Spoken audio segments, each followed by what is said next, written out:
عظمته وذل كل شيء لعزته واستسلم كل شيء لملكه أشهد أن لا إله إلا الله وأشهد أن محمدا عبده ورسوله اللهم صل على سيدنا محمد عبدك ونبيك ورسولك نبي الأمي وعلى آله وصحبه وسلم تسليما بقدر عظمة ذاتك في كل وقت وحين وقال تعالى أعوذ بالله من الشيطان الرجيم بسم الله الرحمن الرحيم إن الصلاة كانت على المؤمنين كتابا موقوتا صدق الله العظيم. Alhamdulillah, puji syukur yang panjatkeun ka Allah anu Maha Ghabur anu senantiasa maparin ka urang sadaya nikmat sehat wal afiat. Alhamdulillah dina enjing-enjing ayeuna urang sadayana tiasa ngariung dia dina ieu kesempatan haflah anu barokah mengawali dinten ayeuna ku ibadah. Mudah-mudahan senantiasa paluargi sadayana aya dina rahmat Allah Subhanahu wa taala, ugi senantiasa dipaparin yuswa panjang disarengan kalayan ibadah. Amin ya rabbal alamin. Walawari sadayana urang teraskeun deui dina kajian kitab Ihya Ulumuddin dina masih bab-bab awal dina pertemuan anu paros kalangkung parantos dikaji tentang fadilatul adzan, tentang fadilahna azan sareng ngupingkeun azan. Bismillahirrahmanirrahim. Urang teraskeun deui qala al muallifu rahimahullahu taala wa nafa'ana bihi wa amaddana bi barakatihi wa asrarihi fid dharain amin. Fadilatul maktubati ari ieu nerangkeun fadilah keutamian salat wajib ya. Salat wajib disebut juga salatul maktubah ya. Kata-kata maktub salaresna mah hartosna parantos ditulis, hartosna diwajibkeun. Sepertos kata-kata dina bahasa kutiba alaikumus siam. Nah, sami menggunakan kata-kata kataba anu hartosna ai furido. Nya tadi difardukeun atanapi diwajibkan. Maka kata-kata kataba di dieu maksudna sanes ditulis tapi difardukeun atanapi diwajibkeun ya. Maka disebut salatul maktubah ya. Maktubah atau salatul mafruḍah ya. Mafrud difardukeun, maktub diwajibkeun sami-sami age nya. Jadi mengandung maksud salat yang diwajibkan ya. Dumasar kana hiji ayat inna salata sa'nyana salat kanat ayat naon salat tadi alal mu'minina pikeun jalmi-jalmi nu muriman kitaban eta parantos diwajibkeun mauqutan jeung di waktu-waktu ya. Jadi memang secara timing waktu salat sudah dibagi ya. Kalau di kota Bandung itu kita selalu mengikuti dari Kemenak yang sudah dituliskan ya. Biasanya kalau di grup-grup DKM itu ada, bahkan ada grup koordinasi adzan tingkat provinsi Jawa Barat ya, kota Bandung juga ada itu. Jadi kalau adzan alhamdulillah kita sekarang sudah kompak serempak ya. Karena dalam grup itu begitu masuk notifikasi masuk waktu itu langsung adzan. Bahkan mohon maaf di grup koordinasi adzan sekota Bandung dan Jawa Barat itu sudah menganjurkan untuk mengkalibrasi kembali jam-jam digital ya. Karena memang itu biasanya berlakunya kadang 10 tahun, kadang 5 tahun. Apabila sudah tidak update lagi, maka harus dikalibrasi lagi, disamakan ya. Inna salata sa'nyana salat kanat ayanaun salat tadi alal mu'minina pikeun jalmi-jalmi nu beriman kitaban eta diwajibkeun mauqutan anu di waktu-waktu. Wa qala jeung patos dawuh Kanjeng Nabi Muhammad sallallahu alaihi wasallam khamsu shalawatin ari 5 salat mang pirang-pirang salat katabahunna anu paras ngawajibkeun hunna kana khamsu shalawat sa Allah alal ibadi kamang pirang-pirang hamba faman mangkari sajal mina eta jaa parantos datang sahasi man tadi bihinna kalayan ngalaksanakeun khamsu shalawat walam yudayyi' jeung henteu menyia-nyiakan saasi man tadi min hunnatina khamsu shalawat syai'an kana sesuatu istighfafan karena meremehkan bihaqqihina kalayan hakna kewajibanana 5 waktu kana maka aya saasi lahu pikeun siman tadi indallahi munggu Allah ahida eta ahida para ngajangjikeun sa Allah an ayudkhila supaya ngalebetkeun sa Allahu kasiman tadi al jannata ka surga waman lam yakti waman ari sahajal mina eta lam yakti henteu melaksanakan saasi man bihinna kalayan khamsu shalawat falaisa mangka moal aya lahu pikeun siman tadi indallahi munggu Allah ahida naon ahdun ya naon ahdun janji insya'a lamun ngersakeun sa Allah azaba nyiksa Allahu kasiman wa insya'a jeung ngersakeun sa Allah adkhalahu bakal ngalebetkeun Allahu kasiman al jannata ka surga. Maksud hadis ieu nyaeta bahwa siapa orangnya yang melaksanakan sholat 5 waktu tanpa ada perasaan istighfaf. Istighfaf itu sama dengan meremehkan. Ya, adi remeh teh naon Pak? Remeh teh kecil ya. Dalam bahasa Arab remeh teh makna aslinya itu sangus hiji gitu ya. Ya. Foto apa? Sakedik tina nasi teremeh ya dia. Jadi makanya kalau orang ulang ngaremehkeun soalnya saleresna mah seueur jalmi anu sangu seetik diremehkeun gitu. Padahal lamun jadi remeh ngentep kumaha Pak? Ranginang ya. Remeh ngentep naon Pak? Ranginang pantanya ya. Kalau remeh ngentep itu rengginang ya. Kalau remeh itu naon? Sangu seetik, tapi lamun remeh ngentep rengginang jadi gede gitu bisa dimakan gitu. Ya makanya siapa yang meremehkan sholat istighfaf ya, dalam hatinya istighfaf, maka dia itu tidak mendapatkan janji Allah untuk dia akan dimasukkan ke surga ya. Tapi kalau orang yang melaksanakan sholat 5 waktu dalam hati yang mantap melaksanakannya, maka dia itu masuk dalam janjinya Allah, dia akan dijanjikan oleh Allah masuk ke surga. Tapi siapa yang merendahkan, meremehkan sholat ya, maka dia tidak mendapatkan janji itu. Bahkan insya'a adzabahu wa insya'a yudkhilahul jannah. Nah ini Pak, makanya kita jangan selalu meremehkan juga orang yang nggak sholat tuh. Yang tidak sholat saja Allah bisa menjadikan dia masuk surga, apalagi yang sholat maksudnya gitu ya. Maka tetap ketika ada orang yang beribadah, kita husnudzon dan pengen dalam hati kita pengen seperti itu. Tapi kalau ada orang yang tidak bisa beribadah, maka jangan sekali-kali dalam hati kita pun merasa paling bisa beribadah. Karena jangan-jangan masuk dalam yang kedua tadi, insya'a ayyudkhilahul jannah ya, dikersakan ku Allah masuk surga walaupun dia bukan ahli ibadah. Artinya apa? Oh bisa jadi akhirnya itu husnul khotimah begitu ya. Oh bisa jadi endingnya itu happy ya, atau happy ending itu husnul khotimah ya. Kalau orang yang su'ul khotimah itu sad ending, terakhirnya itu menyedihkan ya. Maka bahasa hadis di sini itu menunjukkan bahwa tetap kita tidak boleh meremehkan orang yang tidak sholat, tapi dalam hati kita tetap mendoakan dia itu supaya bisa dapat hidayah. Tapi kalau ada orang yang ahli ibadah melaksanakan sholat, maka hati kita selalu pengen ya, kan kita cemburu boleh iri dalam satu hal, yaitu orang yang beribadah gitu loh. Artinya iri itu dalam tanda kutip tidak iri seperti orang yang punya harta.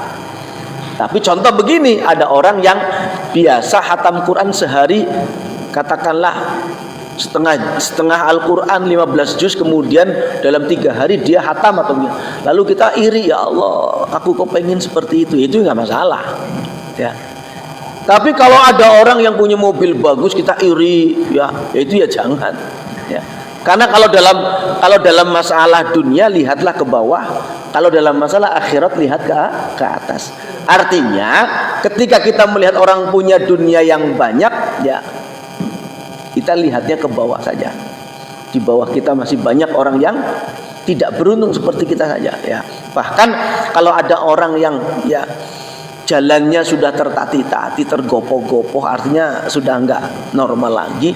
Kita yang masih jag-jag itu yang bersyukur gitu.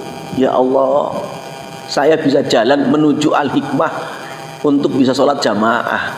Di sisi lain orang yang pengen jamaah saja itu sudah enggak bisa. Maka saya pernah menengok jamaah, Pak, yang lagi sakit. Dia mengeluhnya begini, Pak Ustadz, saya pengen ngaji lagi gitu kan, bilangnya seperti itu. Kemudian seminggu berikutnya beliau wafat. Waktu ditengok bilangnya apa? Saya pengen ngaji Pak Ustadz. Begitu minggu berikutnya beliau wafat. Nah, itu kan berarti apa? Mudah-mudahan mata ala niatil khair, gitu kan? Wafat dalam keadaan apa? Niat yang niat yang baik. Daripada orang yang menuju maksiat tapi mati. Naudzubillah. Maka pada keterangan yang lalu dalam kitab di masjid yang lain, dalam kitab Jawahirul Al-Lu'lu'iyah ada 2 orang, Pak. 1 orang ahli ibadah, 1 orang ahli maksiat. Ya. Tapi hanya karena masalah niat itu endingnya beda-beda, Pak. Nah ini hanya karena masalah niat. Orang yang pertama ahli ibadah, suatu saat ada orang yang maksiat membawa perempuan cantik maksiat begitu ya. Tiba-tiba orang yang ahli ibadah lihat seperti itu, hatinya ngomong terbersit, ngomong begini, saya sekali-kali pengen seperti itu, pengen maksiat. Tiba-tiba begitu ngomong seperti itu, dia sakit lalu mati. Diterangkan dalam kitab itu, dia mati dalam keadaan su'ul khotimah karena punya niat pengen maksiat, walaupun sekali, Pak.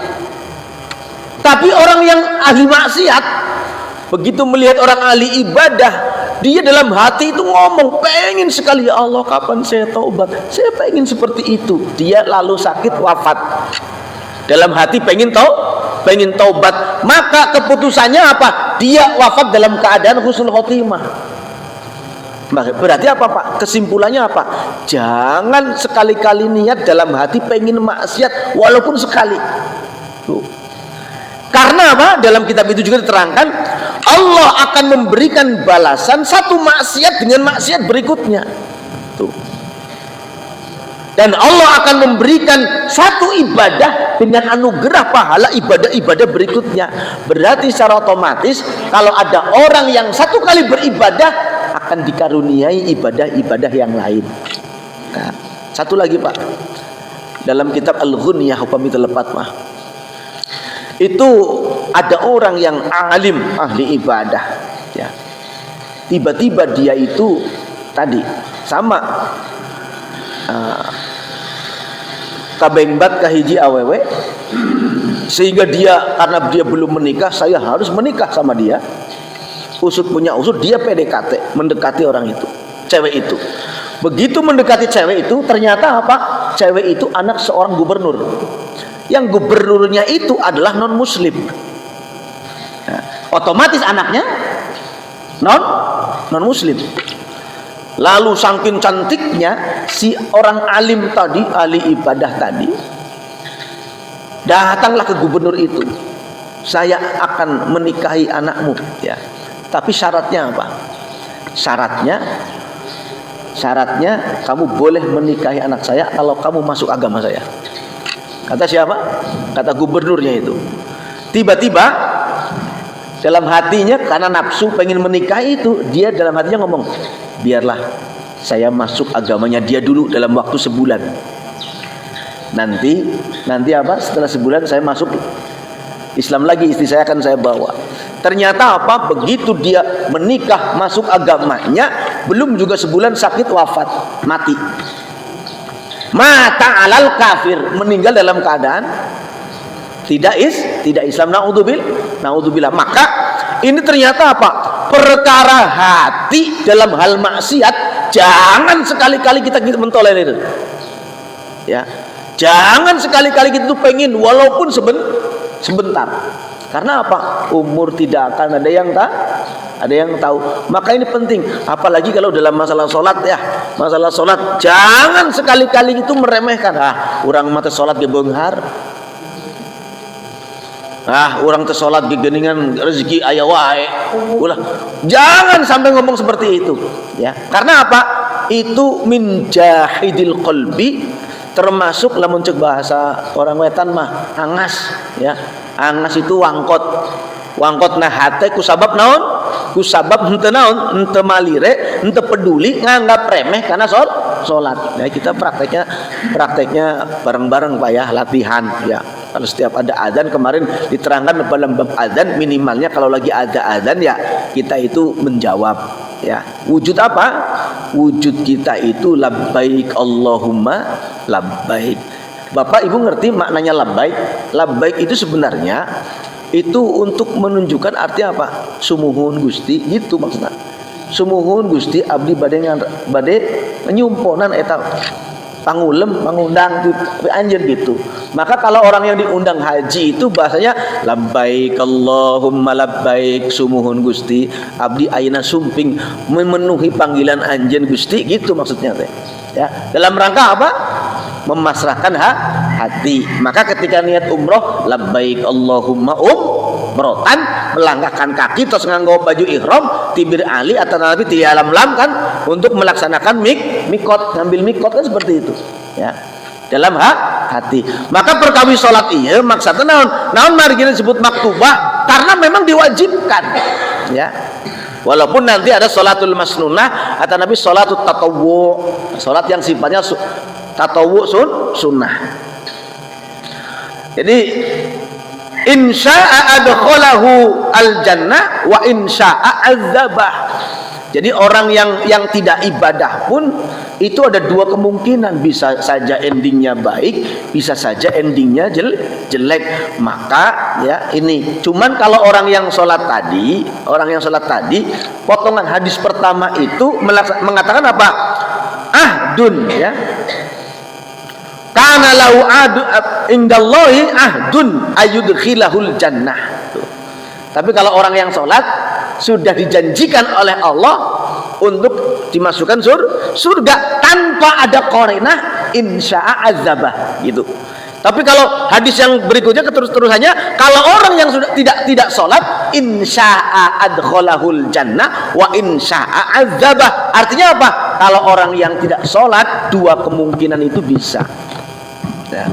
Tapi tetap ada kata embel-embel apa disiksa ya. Maksudnya walaupun kita dalam nanti keterangan yang lain wa inhum illa wariduha, setiap dari kita itu akan masuk ke ya kesiksaan Allah ya, akan tapi ya ada batasnya. Wa qala jeung panos dausa kanjeng Nabi Muhammad sallallahu alaihi wasallam, masalus shalawatil khamsi kamasalin nahrin azabin ghamrin bibabi ahadikum yaqtahimu fihi kulla yaumin khamsa marrat fama tarawna dzalika yabqa min darnihi qalu illa syai'un qala sallallahu alaihi wasallam fa inna salawatil khamsa tudhibu dzunuba kama yudhibu al-ma'ul ad-darna. Orang yang sholat 5 waktu itu ibarat memiliki apa? Kali atau walungan di hadapan bumi anu airnya bersih ngagenclang herang, anu unggal dinten teh mandi 5 kali. Maka tidak akan tersisa dalam tubuhnya kotoran ya. Karena dia itu selalu membersihkan diri. Makanya Bapak dan Ibu sekalian, kalau kita sholat 5 waktu, itu kan minimalnya kita syahadat berapa? Syahadat kalau yang rokaatnya ada tasyahud awalnya berarti dua kali. Asyhadu an la ilaha illallah wa asyhadu anna muhammadar rasulullah. Itu kan syahadat terus kita.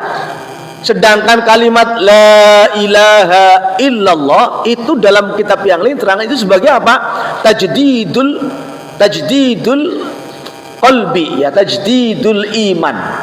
Memperbaiki iman itu dengan kata-kata tauhid, la ilaha illallah. Kalau dalam kitabnya Imam Al-Ghazali dia, mengapa ada isyarat asyhadu an la ilaha illallah dengan menggunakan telunjuk, ya.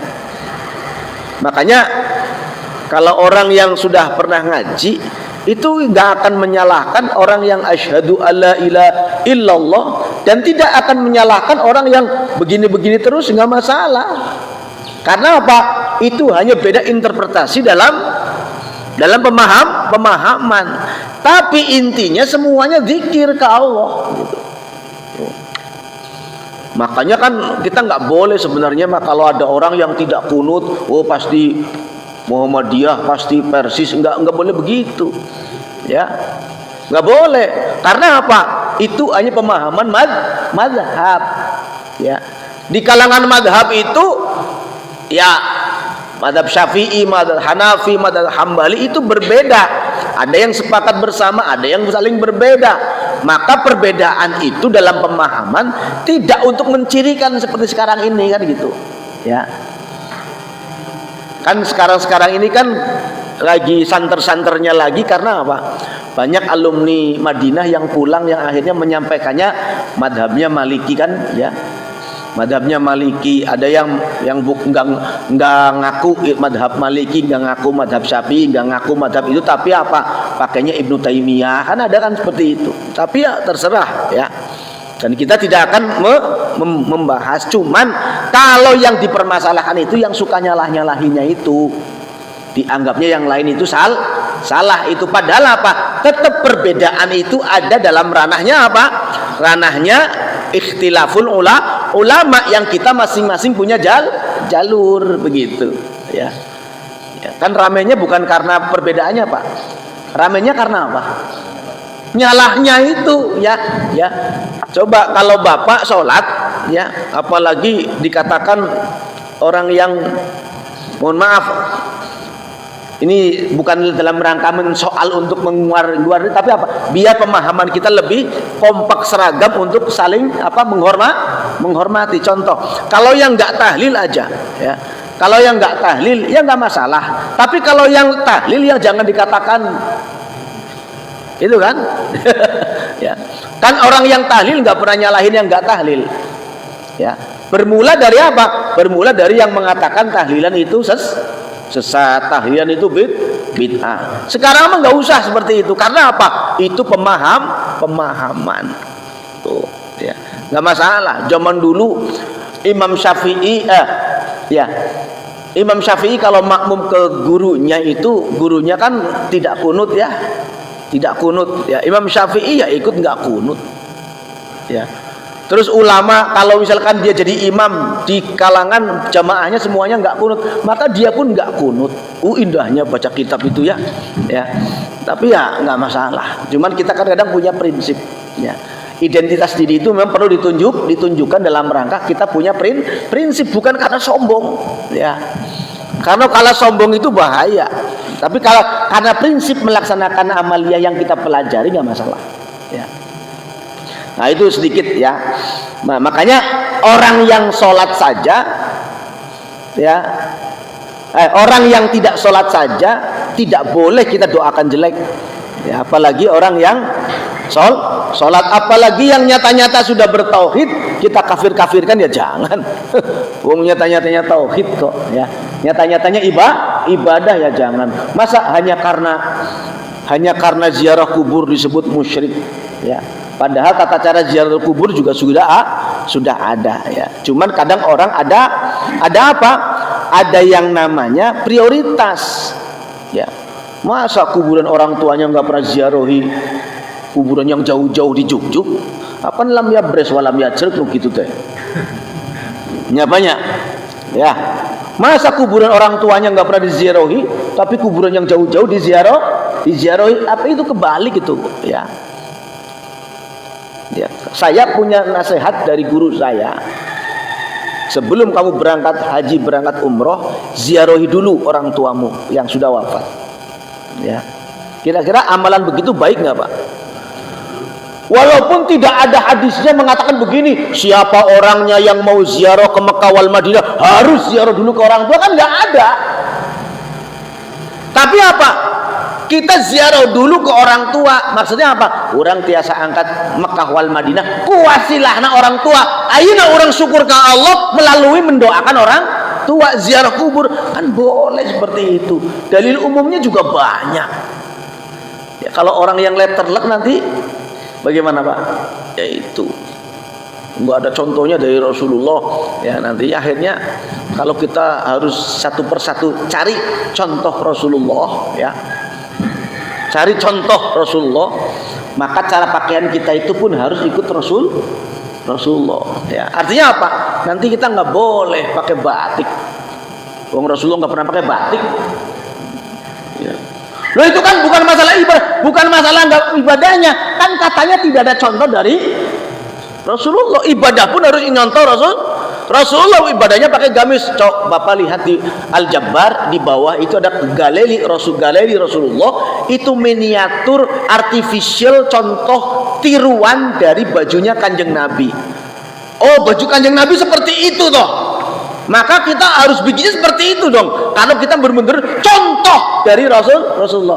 Tapi esensinya bukan masalah apa? Bukan masalah bajunya, tapi esensinya adalah menutup aurat, dan Rasulullah bajunya seperti itu modelnya.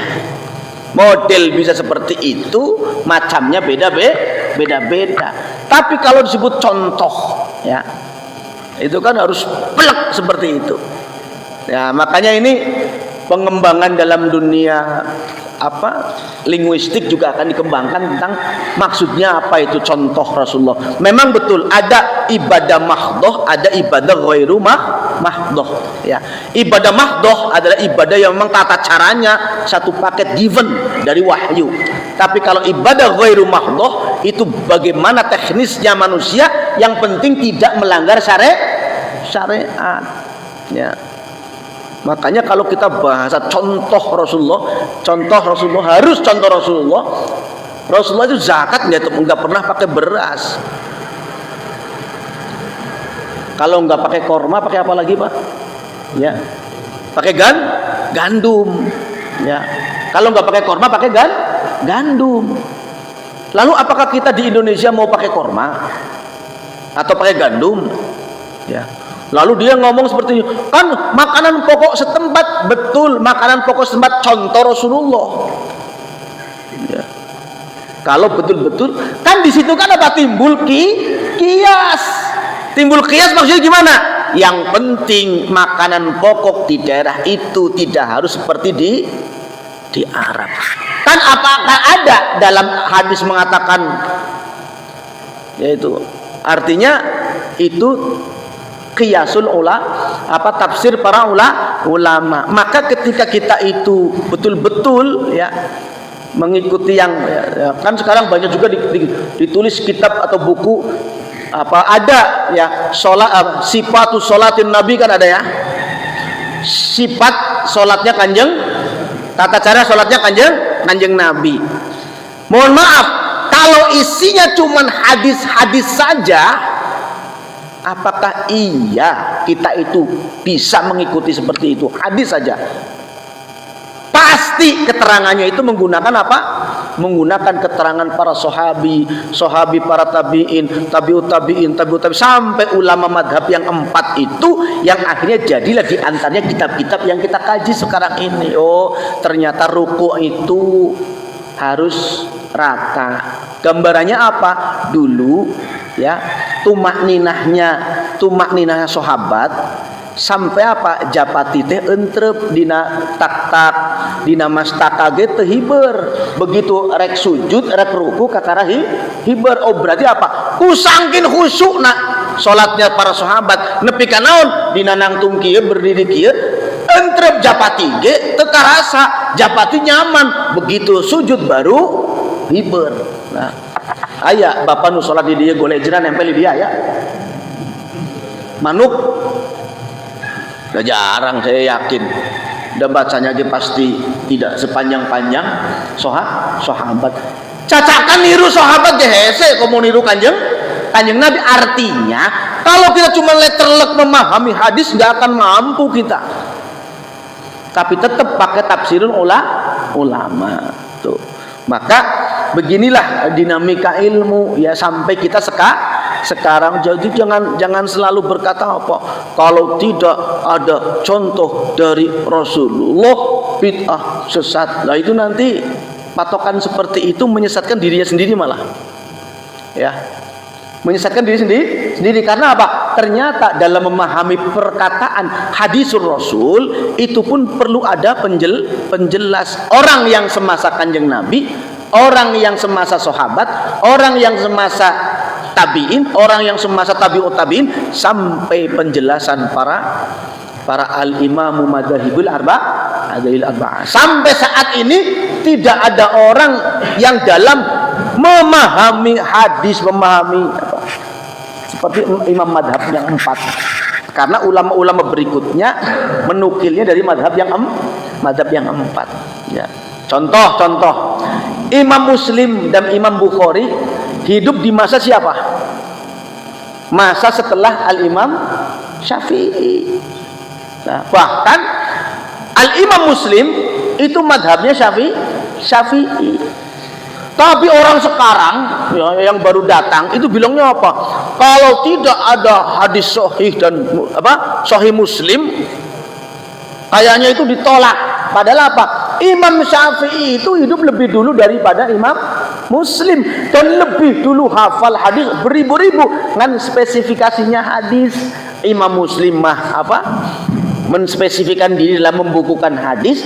Kalau Al-Imam Syafi'i itu ya hafal hadis, hafal Quran jeung sajabila kan tidak spesifik hadis tapi dalam hukum Islam. Maka Imam Muslim pun coba lihat dalam bab apa? Dalam bab hadisnya itu berbab menurut apa? Menurut kajian fikih. Ya kan gitu. Artinya apa? Ya Imam Muslim itu orang yang muhaddits, juga orang yang ahli fikih. Dan Imam Syafi'i ketika menyusun kitab fikih dasarnya apa? Pasti ada hadisnya. Menandakan apa? Dan Imam Syafi'i itu ahli hadis dan ahli ilmu fikih. Ya. Maka jangan mengatakan kalau bukan ini Muslim ya. Tapi Imam Syafi'i, makanya Imam Syafi'i berani mengatakan begini, kalau idza sahal hadisu fa huwa madhabi. Kenapa Imam Syafi'i berani mengatakan seperti itu? Karena apa? Kalau hadis itu sahih, pasti itu madhabku, kata Imam Syafi'i. Karena apa? Karena Imam Syafi'i itu tawadhu. Ya. Bukan berarti apa? Bukan berarti beliau itu tidak mengkaji, atau bukan berarti ada hadis dalam Imam Syafi'i yang dipakai untuk menyusun hukum itu hadis yang dhaif. Nah ini merupakan kajian perkembangan ya. Maka dalam bab ini mengatakan orang yang sholat 5 waktu itu seperti orang yang memiliki sungai yang bersih di depan rumah, mandi 5 kali dan selalu bersih dari kotorannya ya. Maka tata cara sholat ini pun perlu kita pelajari. Boleh kita mengkaji sifatus sholatin Nabi ya, tapi tadi tetap menggunakan tafsirul ulama ya. Jangan terjemah hadis. Memang itu bab hadisnya hadis tentang sholat, tapi kalau kita memahaminya tanpa tafsirnya ya, kalau saya bisa mengatakan justru akan banyak salahnya daripada benernya. Karena apa? Menafsirinya pakai penafsiran sendiri. Tapi kalau kita punya referensi dengan penafsiran ulama itu akan baik. Contoh dalam kitab Subulus Salam, syarahnya kitab Bulughul Maram, nah, itu ada diterangkan menurut ini contoh salatnya Kanjeng Nabi seperti hadis matannya, maka ada penjelasannya. Itu yang seperti itu yang diharapkan. Ya, jangan hadis terjemah dibukukan langsung kita amalkan. Ya, itu nanti akan repot ya. Bagaimana tata cara rukuknya, bagaimana tata cara sujudnya. Ya, contoh saya dulu pernah ngaji suratul Fatihah. Ini suratul Fatihah itu rukun sholat. Kalau kita nggak baca Fatihah, sholatnya tidak sah. Otomatis belajar baca Fatihah itu wajib. Saya pernah ngaji almarhum almaghfurlah, namanya Kiai Haji Wasyroh. Beliau itu hafal 30 juz lafdun wa ma'nan di luar kepala, bahkan muridnya itu banyak. Saya pernah ngaji istifadah ke situ. Waktunya ba'da asar. Kalau nggak saya, teman saya itu ada teman dari Pekalongan, Pemalang, Banyumas, dari Padalarang 1. Ya, waktu itu ngaji di Jawa Tengah. Begitu ngaji, karena melihat tes pertama itu baca Fatihah, dalam hati saya ngomong, gampang. Tesnya cuma baca Fatihah. Dalam hati saya gitu, gampang. Karena saya itu waktu itu sudah santri, udah 5 tahun di pesantren, tapi mau ngaji Quran syaratnya cuma baca Fatihah. Awalnya di tesnya Fatihah. Dalam hati saya ngomong, gampang. Ya. Ternyata apa? Begitu giliran saya baca ta'awud, a'udzubillahi minasyaitonirrajim, itu aja diulang berkali-kali. Kata Kiai Wasyroh almarhum, ulangi lagi. Ya. Hampir berkali-kali itu nggak beres-beres. Lalu apa? Naik lagi ke basmalahnya. Bismillahirrahmanirrahim. Itu juga diulang berkali-kali. Dan ketika itu saya berpikir, iya ya, ternyata ngaji dengan musyafahah, melihat mulutnya guru, beda dengan ngaji yang cuma dengar di kaset. Makanya jangan kita cuma senangnya ikut-ikutan saja di kaset, itu kan beda. Ya, akan beda. Masa Mu'ammar punya wadduha, kita ikut-ikut wadduha, kayak gitu kan nggak boleh. Ya, yuqimus shalah, lalu kita jadi imam, wa aqimis sholata wa atuz zakat, gitu nggak boleh kalau kita belum ngaji qiraatus sab'ah. Ya, hanya dengar di kaset, nggak boleh. Ya, kebetulan Imam Al-Jabbar itu semuanya ahli qiraah sab'ah. Ya, Ustadz Ari Mutawalli, Ustadz Den itu kan muridnya Mama Ajengan Syahid Al-Falah Cicalengka. Ajengan Syahid Al-Falah Cicalengka muridnya Kiai Soleh terus sampai Mama Kudang Kadu Kaluhur, pokoknya sampai Kanjeng Nabi itu sanadnya 35. Ya, sampai Kanjeng Nabi itu sanadnya 35 guru kurun. Tapi 35 guru itu bukan berarti murni 35. Artinya kan 35 kan nyabang semua kan? Nyabang. Nah, itu ketika suruh baca Quran, ketika itu pembukaan, inna fi dzalika la'ibratan. Harusnya kan la'ibratan. Terus Ustaz Ari baca inna fi dzalika la'ibrat. Nah, ibratan. Ibrat. Ya. Inilah qiraah sabah. Kalau anu tengupingkeun anu teparang tatarang ngaji, salah. Itu harusnya ibro kan gitu. Ya. Nah, ini jadi pengembangan bacaan. Lamun teu ngaji ulah waka praktek. Ya, minimalnya makanya tadi betul harus ada contoh dari Rasulullah. Artinya apa? Yang memang itu adalah pernah dilaksanakan Rasul. Tapi zaman kiwari maseur anu dilaksanakan Rasul. Dalam arti apa? Dalam arti kita nggak pernah melihat Rasul, tapi hukum itu sudah harus ada. Bagaimana caranya? Maka tidak lain dan tidak bukan kita melihat dalil yang itu pun akan memecahkan hukum. Ya. Contoh lagi Pak, dalam masalah sholat. Itu masalah sholat. Sekarang masalah yang lain. Coba. Apakah masalah narkoba ada dalam Al-Quran? Kan tidak ada Pak. Yang dalam Al-Quran itu innamal khomru wal maisiru, kan gitu ya.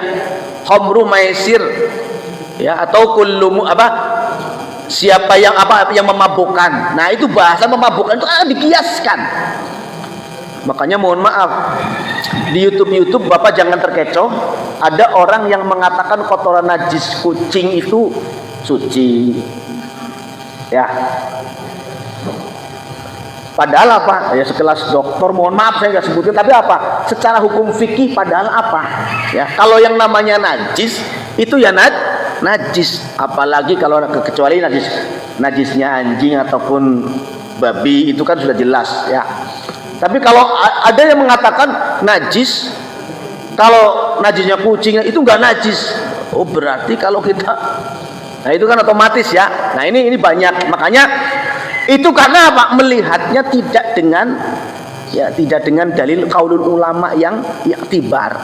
Nah, Nah, ketika sholat, kalau kita mau baca-baca tertentu memang sholat ibadah mahdoh, ya, maka itu tata caranya sudah jelas. Kalau mengatakan apa, membuat kreasi-kreasi sholat maghrib ditambah 4 rakaat, itu bukan contoh itu mengarang namanya, ya, namanya ngarang, ya. Kalau bid'ah kan seperti itu ya. Kalau bid'ah itu kita haji kemana? Hajinya ke gunung, seperti Sulawesi itu kan ada naik hajinya ke gunung kan gitu. Itu baru bid'ah itu. Salat subuh ditambah 4 rakaat, bid'ah. Walaupun ya tidak ada larangannya tapi kan tetap itu kan sudah jelas. Kok dicontohkannya seperti itu kan nggak boleh harusnya, ya. Ya. Udah jelas itu kalau menambah-nambah seperti itu. Lalu fa inna salawatil khamsa tudhibuz dzunuba kama yudhibul ma'u ad-darna. Karena sholat 5 waktu itu membersihkan kotoran dalam tubuh kita, ya. Maka kalau kita sholat 5 waktu, fa insyaallah orang yang berdosa di waktu subuh, waktu subuh sholat bersih, nanti siang lagi ada kotoran dosa-dosa yang kita laksanakan, hilang lagi di waktu duhur.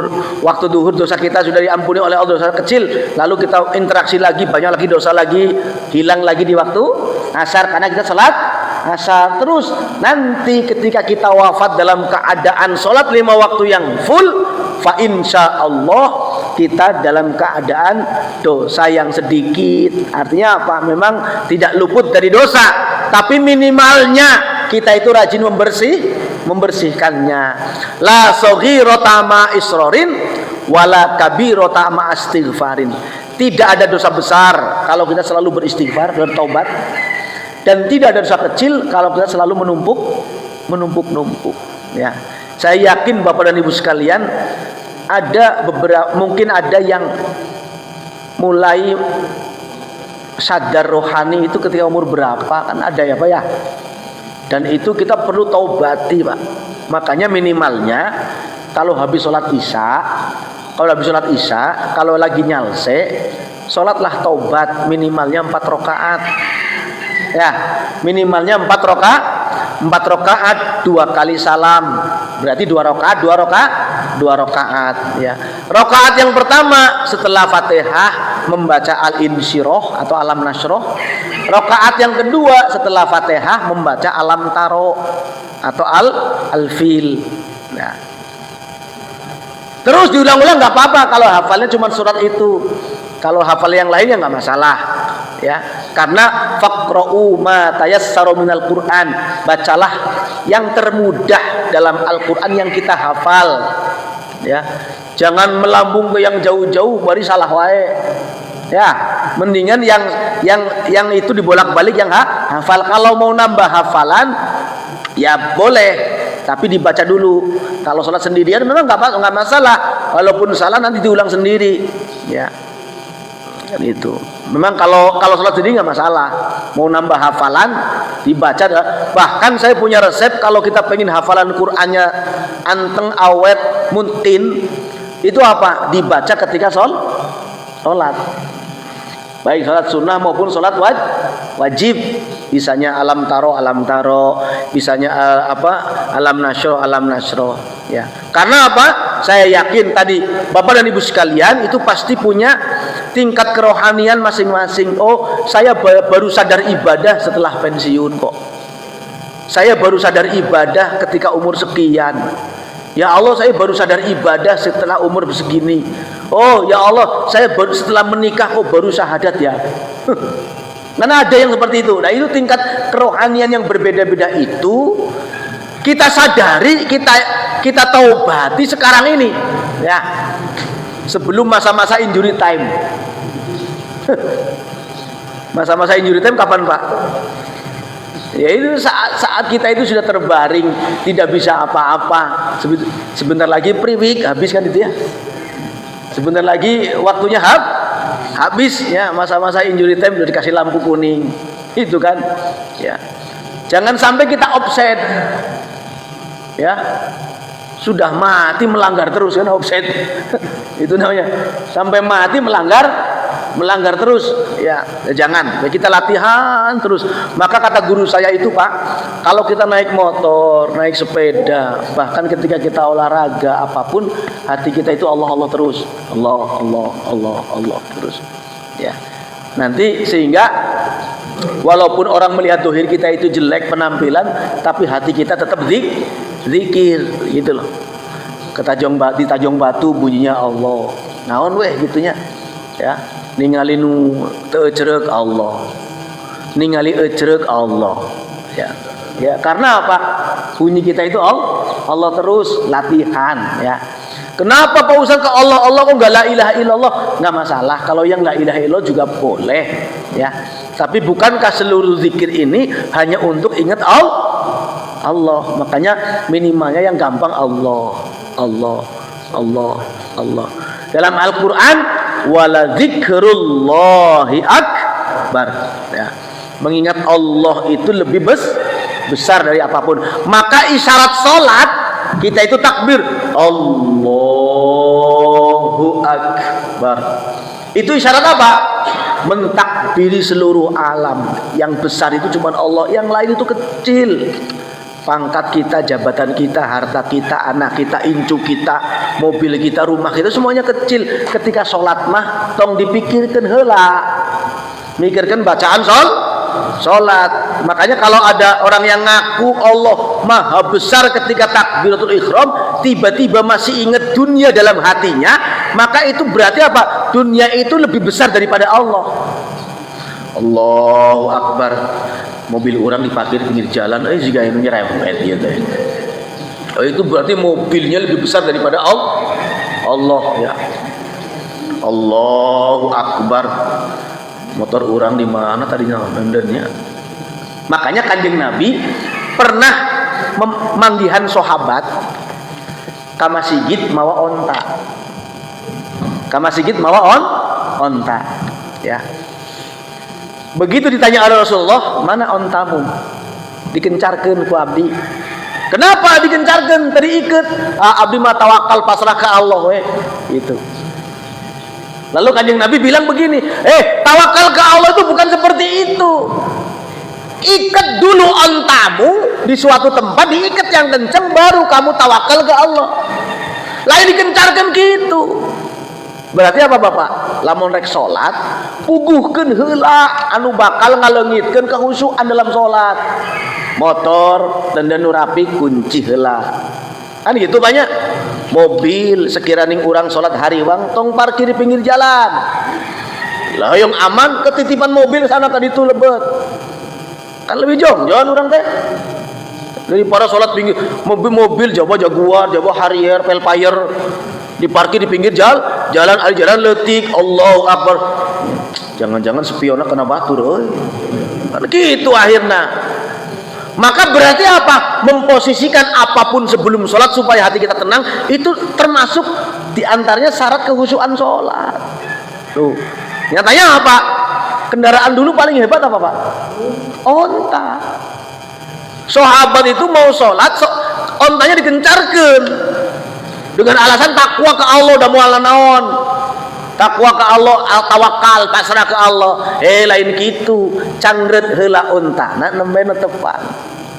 Gitu, ya. Kuncian heula bumi. Sekarang orang indit kan gitu. Jangan aku mah Allah we tadi kunci. Gua balik motor heueuh, TV leungit. Dan salah sorangan. Mun boga duit memayar security gitu. Ya. Itu namanya apa? Iktil wa tawakkal. Menggunakan pikiran kita. Maka ketika takbir Allahu akbar, itu sabada orang ngaleungitkeun sagala nus bakal ngaleungitkeun sifat kehusyuan. Maka saya lamun ngaji ka ibu-ibu, Bu lamun rek salat keur nahar cai mending pareman heula. Kecuali ibu apal antawis waktos naon teh ngagolak mendidih jeung waktu asak bisa diprediksi. Ieu mah 30 menit orang mau salat ngan 10 menit. Apa yakin orang mah? Ngan kedah diyakinkeun heula. Komo wayah kieu mah wayah caah kieu mah. Lamun rek netepan angkatan heula poean. Ya. Jangan lagi Allahu Akbar berangkat hujan orang tuh, duh mangkaning tereh garing euy. Nah, salat mikiran poehan atuh. Nah. Atau ibu-ibu yang masih punya balita, da nifasna tos seep, urang rek netepan, orok sorangan, matak lamun urang rek salat teh nitipkeun lamun bapak aya, Pak, mama rek salat heula tungguan ade. Gitu, titipkeun heula. Jangan Allahu Akbar goblok. Wah, buah masih ade euy. Ulah, itu pikir ngatur panu gitu teh, Pak. Apakah ada dalam hadis seperti itu? Nu ngatur teh pikih melalui terjemah hadis. Artinya apa? Hadisnya kata-katanya letterleh, tapi apa ulama yang sampai ke sana pemahamanana urang mah teu apal. Maka ini penting-pentingnya.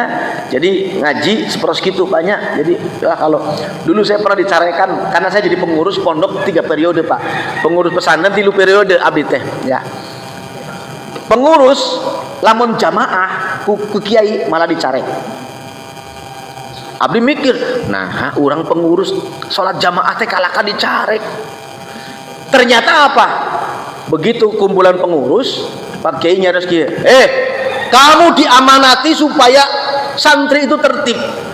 Santri tertibkeun heula sholat jamaah, kakara maneh sholat. Gitu. Santri tertibkeun heula jamaah, maneh sholat jeung urang. Pak Kiai mah begitu.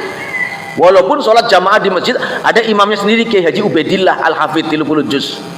Ya. Tapi apa? Pengurus mah nggak boleh sholat karena apa? Tugasmu mengatur santri dulu supaya tertib jamaah semuanya. Yang masih ada di kamar uprak-uprak supaya ke masjid. Ya. Oh berarti orang teh posisinya beda. Nah, gitu. Maka posisi dalam kita sholat itu masing-masing. Artinya apa? Kondisi, tugas dan kewajiban dalam arti apa? Hubungan interaksi sosial. Contoh, anu sunnah paneri ketika sholat Jumat sama apa? Datangnya sunnah paneri, sunnah terakhir siapa? Imam dan khotib itu. Jadi lamun aya apa? Lamun aya imam datang paneri, tong dicarek. Imam teh ngedul wae kera datang. Ulah.